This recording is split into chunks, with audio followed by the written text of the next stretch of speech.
في إطار التحضيرات الجارية للاستحقاقات المقبلة، كشف المدرب الوطني فلاديمير بيتكوفيتش عن قائمة اللاعبين المدعوين للمشاركة في المباراتين الوديتين ضد منتخبي زيمبابوي والسعودية المقررتين يومي 10 و18 نوفمبر 2025.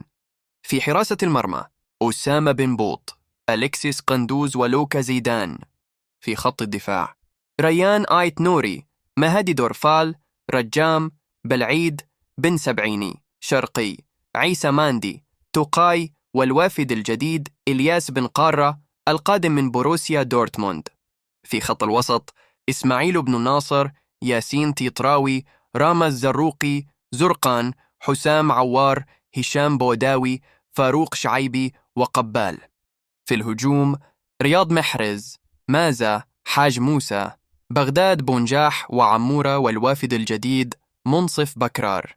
أما أبرز الغيابات فكان يوسف بلايلي، بدر الدين بوعناني، نبيل بن طالب، ياسين بن زية، أحمد توبة، أمين شياخة، سعيد بن رحمة، يوسف عطال، وأمين جويري. المباريات الودية ستكون يوم 13 نوفمبر ضد زيمبابوي و18 نوفمبر ضد السعودية، كلاهما على أرضية ملعب جدة. هذه القائمة تعكس توجه بيتكوفيتش نحو تجديد الدماء مع الحفاظ على الركائز الأساسية، استعداداً لكأس أمم إفريقيا المقبلة.